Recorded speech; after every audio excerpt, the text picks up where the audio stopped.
Baiklah, assalamualaikum warahmatullahi wabarakatuh. Kembali lagi di channel Alpin Motor.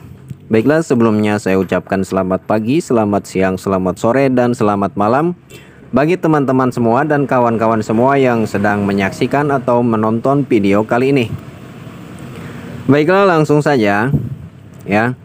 Di sini di depan saya ada satu unit motor Yamaha Jupiter MX, dimana di sini keluhannya sudah beberapa kali diganti kampas kopling ya. Jadi alhasil tidak normal, jadi selalu selip ya. Entah itu di mana ganti plat koplingnya. Jadi kata yang punya sudah sering beberapa kali diganti plat kopling. Saya tidak sebutkan bengkelnya di mana. Nantinya bisa jadi bumerang permasalahan lagi ya. Jadi intinya di sini di depan saya ada Yamaha Jupiter MX ya. Jadi saya ulangi, di sini kata yang punya motor sudah beberapa kali, hampir 3 kali diganti kampas kopling, tapi kenyataannya selalu selip. Selalu selip ya. Lalu dia serahkan ke saya supaya diperbaiki. Baiklah, setelah saya analisa ya, kita tidak fokus ke bagian bautnya. Ini bautnya juga sudah jelek ya, bisa teman-teman lihat ini bautnya bekas dipahat. Jadi saya tidak fokus ke situ. Intinya di sini saya fokus ke bagian kampas kopling. Kenapa bisa terjadi selalu selip ya? Di sini saya akan menganalisa ya, coba menjelaskan ke teman-teman semua kenapa kampas kopling ini belum lama selalu selip. Kampas kopling baru selalu selip.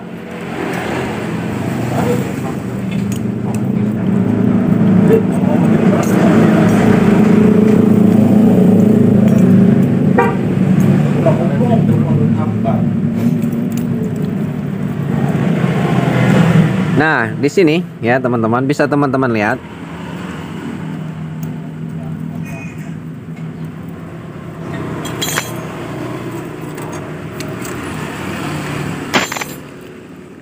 Kita analisa dulu di bagian kampas koplingnya ya.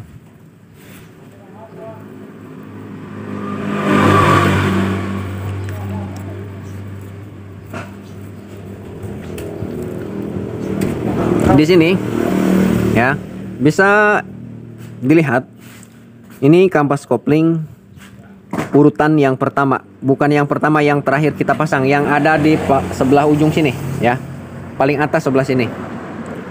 Ini kondisinya ini habis, sedangkan yang lainnya tidak ada masalah ya.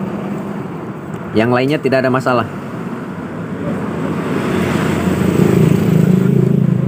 Dan ini lebih dulu habis ya. Kenapa bisa terjadi seperti ini?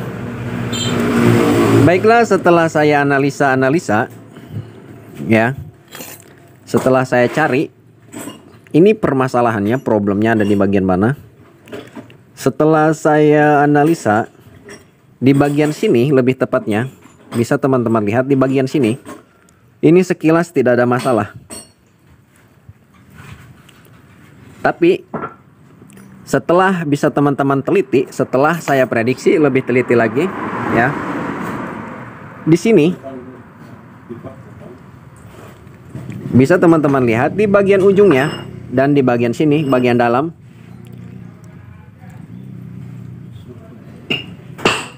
ini tajam di bagian ujung sini. Kameranya tidak fokus. Nah, di bagian ujung sini lebih tepatnya. Nah, di bagian ujung sini ini tajam, dan di bagian dalam sini ini tajam. Sedangkan yang bagian tengahnya ini cenderung lebih masuk ke dalam ya. Lebih masuk ke dalam.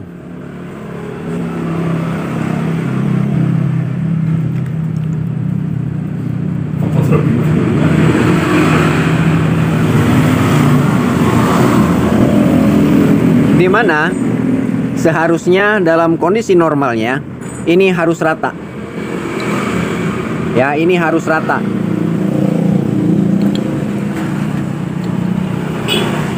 Bisa teman-teman lihat ini.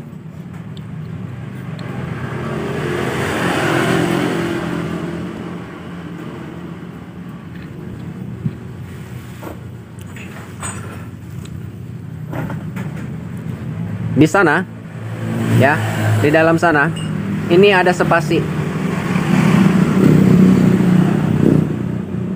Ini spasinya lumayan renggang, sekitar 1 mili lebih, hampir 2 mili perkiraan, ya, di bagian dalam sini, ya, di bagian dalam sini. Ini seharusnya kalau posisi normal ini rata. Di bagian dalam sini ini tidak ada spasi. Dek obeng sing cilik dek coba.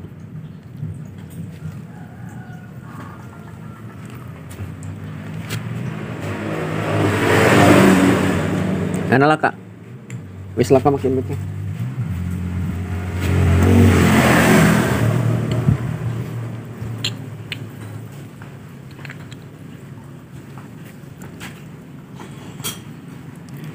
Ya, bisa teman-teman lihat di sini, ya.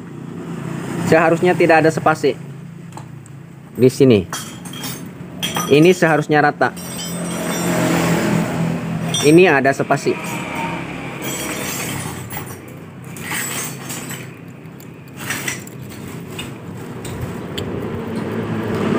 Dek, coba ikikan puller tempatnya telklep kan puller. Sing akeh kan ukurannya.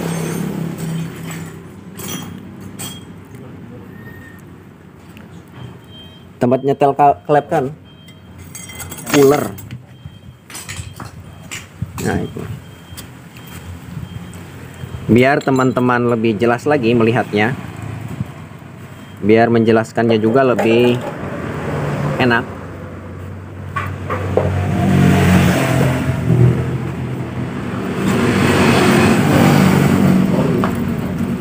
Kita ukur menggunakan puller.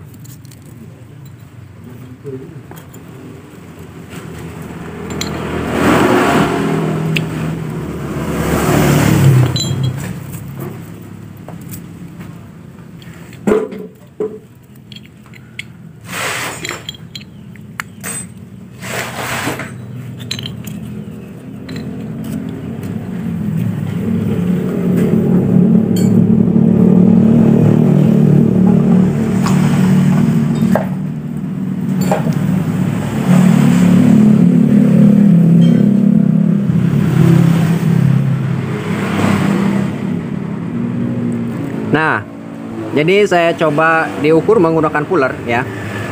Nah, di bagian dalam ini ya. Dalam kondisi seperti ini kondisi abnormal, tidak pada semestinya ya. Ini seharusnya rata, tidak boleh ada spasi di bagian dalam sini. Ya. Tidak boleh ada spasi. Sekali lagi saya tegaskan, di bagian dalam sini tidak boleh ada spasi. Jadi harus rata ya, harus rata di bagian sini. Tidak boleh ada spasi masuk ke dalam seperti ini ya. Ini kondisi tidak normal. Ya, ini seharusnya saya ulangi harus rata. Ya.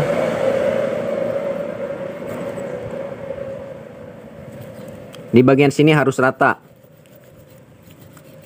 Saya jamin 100% mau Anda ganti kampas kopling 10 kali, 11 kali, 12 kali, 13 kali, bahkan 100 kali akan tetap hasilnya akan selalu selip.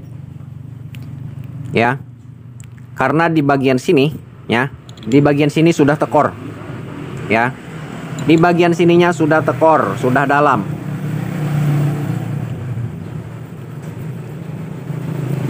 Kenapa bisa terjadi selip? Ya. Nah, jadi saya akan coba jelaskan lagi. Di bagian sini kampas kopling ya, di sini ada kampasnya teman-teman. Kita fokuskan.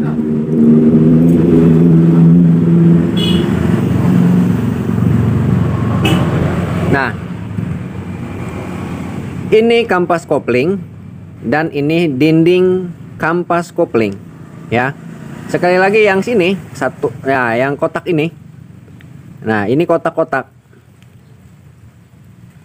Ini kampas kopling, ya, kampasnya. Dan ini dinding kampas kopling. Nah, ini celah dinding kampas kopling, ya. Seharusnya dalam kondisi normal si kampas kopling ini, ya, nempel ke bagian sini, ke bagian tengah ini, net, ya, ke bagian tengah ini. Seharusnya, ya. Dalam kondisi seperti ini tidak semestinya, tidak seharusnya, ya. Nah, bisa teman-teman lihat. Setelah kita pasang seperti ini, ya, kira-kira diperkirakan ini kampas koplingnya atau dinding kampas koplingnya yang menekan ke bagian sini. Sekali lagi saya ulangi, kampas koplingnya apa dinding kampas koplingnya yang menempel ke bagian sini, ke bagian rumah kopling, ya, rumah kopling bagian luar, ya.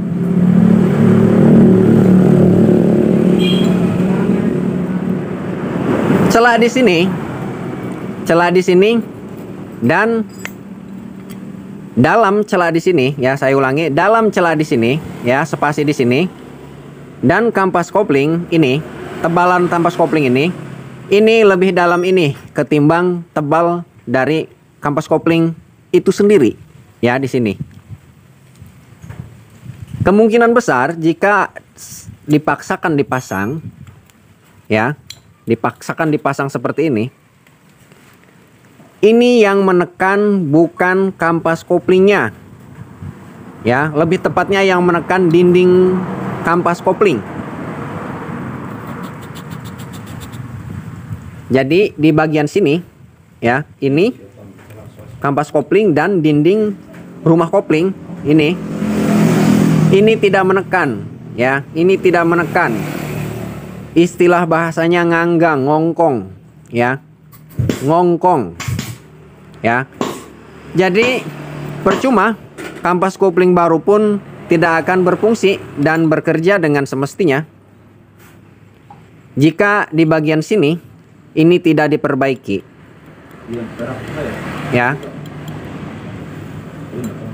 Jadi sudah jelas ini permasalahannya ada di sini, ya. Mau sekali lagi mau Anda ganti beberapa kali di bagian kampas kopling, ini hasilnya tetap tidak akan normal, selalu selip. Sekalipun yang diganti dengan yang orisinil, yang aslinya, ya, ini akan selalu selip dikarenakan di sini sudah ada spasi. Sekali lagi saya ulangi, di bagian rumah kopling ini, ya, dalam ini, ya, dan ketebalan kampas kopling, ya, ini lebih dalam ini ketimbang tebal kampas kopling ini, ya. Jadi solusinya di bagian kampas kopling tidak kita ganti, ya. Solusinya ada dua solusi. Satu untuk mengirit biaya dan hasilnya lumayan bagus, dan yang kedua hasilnya cukup bagus, cuman rupiah yang dikeluarkan lumayan besar. Pertama, hasilnya bagus dan rupiah dikeluarkan cukup besar, ini kita ganti, tidak ambil pusing, ini kita ganti, set, ganti, ya, tinggal pasang. Dan cara yang kedua, supaya irit biaya, ya, hasil jos mantap, ini kita bubut ke tukang bubut, ya. Kita bobot ke tukang bobot, kita ratakan ulang. Ya, kita ratakan ulang. Bisa menggunakan alat gerinda, tapi hasilnya tidak presisi nantinya. Ya, tidak presisi. Jadi lebih baik ini ke tukang bobot, dibobot. Ya, dibobot ke tukang bobot. Lagi pula untuk ngebobot ini murah ya. Tidak mahal-mahal amat. Ya, untuk ngebobot ini ketimbang beli yang ori. Yang ori ini harganya mahal. Kalau dibobot ini lumayan irit-irit biaya. Ya.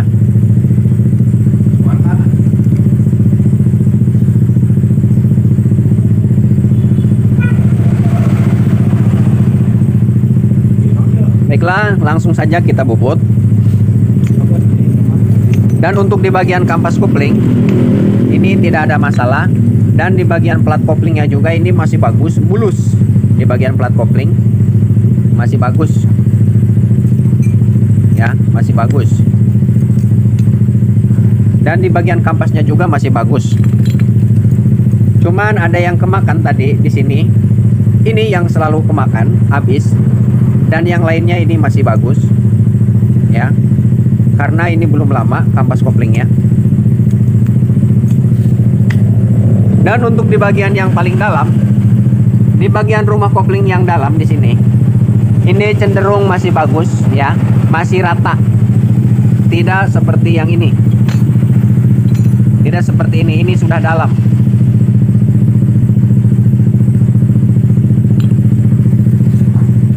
Baiklah. Di sini langsung saja ke yang punya, saya lupa. Jadi biar yang punya yang menentukan apa mau dibelikan yang baru, apa ya mau dibobot saja. Kalau membelikan yang baru ini harganya lumayan mahal ya. Kalau yang baru, tapi kalau yang dibobot ini ringan, murah. Kumaha ya arek dibobot, apa arek dibelikan baru. Baru lumayan harganya mahal. Tapi lamun dibobot mah ringan. Paling di bawah 50.000. Itu nyampe mungkin. Itu nyampe 50.000. Terserah sorangan nek dibobot aja. Tapi kondisinya masih bagus sih, masih tebal ini tah. Jadi masih dibobot lagi ya lu. Bagus. Tapi bisikan sorangan hari ini baru baru tuh kurang naon. Hah? Bobot ya. Baiklah, jadi kata yang punya memilih cara yang kedua, dibobot saja. Ya. Ini dibobot saja supaya hasilnya lebih mantap lagi, diratakan. Baiklah, mungkin videonya saya jeda dulu ya. Videonya saya jeda dulu sementara, nanti setelah ini hasilnya dibobot, nanti saya lihatkan ke teman-teman semua hasilnya seperti apa. Baiklah, videonya saya jeda dulu. Baiklah, sebelumnya maaf suaranya sedikit terganggu ya. Suaranya sedikit terganggu karena ada yang sedang menyalakan motor ya. Yang sedang menyeting motor. Ini baru naik mesinnya. Baru naik mesinnya.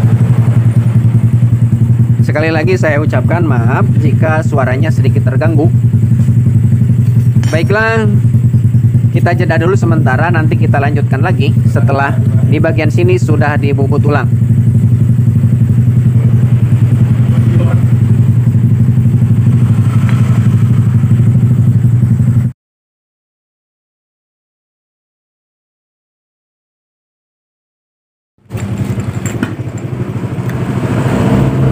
Baiklah, jadi di bagian sini yang saya bilang tadi sudah tekor parah, ini sudah dibubut, ini sudah diratakan lagi ya teman-teman. Jadi bisa teman-teman lihat di bagian sini ini harus rata seperti ini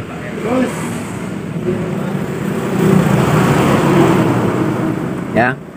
Ini harus rata seperti ini, jangan seperti tadi ya. Tadi di sini dalam sekali sudah kemakan, Jadi sekali lagi mau teman-teman ganti kampas koplingnya beberapa kali pun ini tidak akan ngaruh ya, akan tetap selip, terkecuali dibuat seperti ini ya, terkecuali dibuat seperti ini murah ya teman-teman. Jadi untuk mapas di bagian sini ini murah, cuman Rp30.000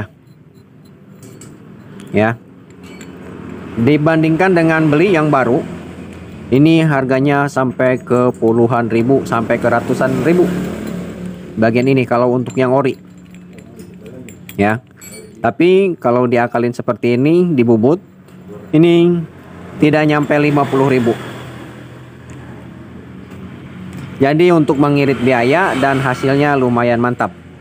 Dan untuk di bagian kampasnya juga di sini, ini di bagian kampasnya ini tidak usah diganti karena ini masih belum lama, masih layak untuk dipakai ya. Baiklah, lanjut ke proses pemasangan ya. Jadi sekali lagi di sini sudah rata, bisa teman-teman lihat.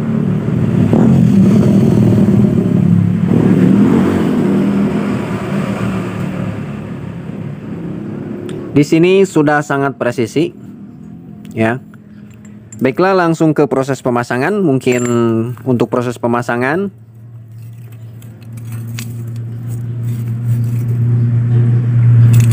bisa langsung kita praktekkan.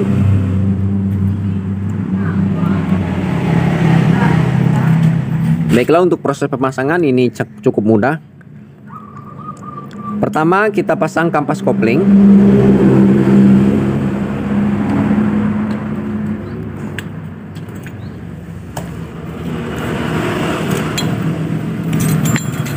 Yang kedua, plat kopling ini jangan sampai terbalik, posisinya seperti ini. Nah ya, jangan seperti ini.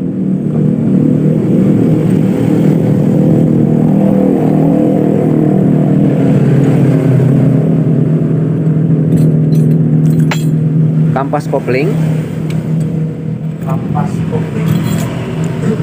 plat kopling,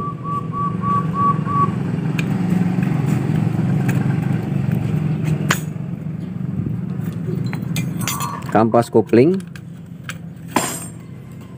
plat kopling. Jadi seling-seling. Pertama kampas kopling, terus plat kopling, kampas kopling, plat kopling, seperti itu. Plat kopling, kampas kopling, maaf, plat kopling, kampas kopling terakhir.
Pasang ikan dek.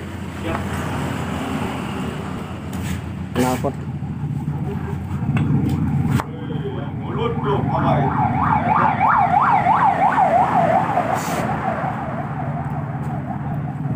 Hai guys. Dari pagi saya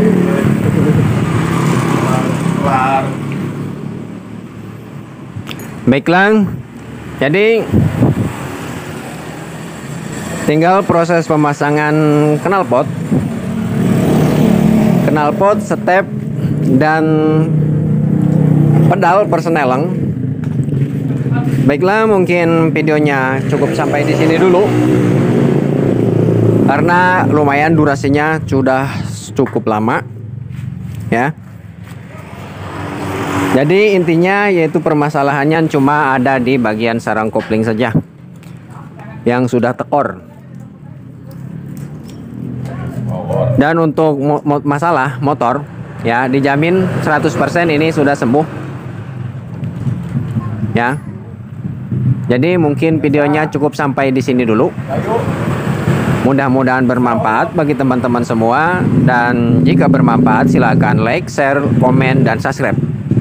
Baiklah, mungkin sekian dan terima kasih. Assalamualaikum.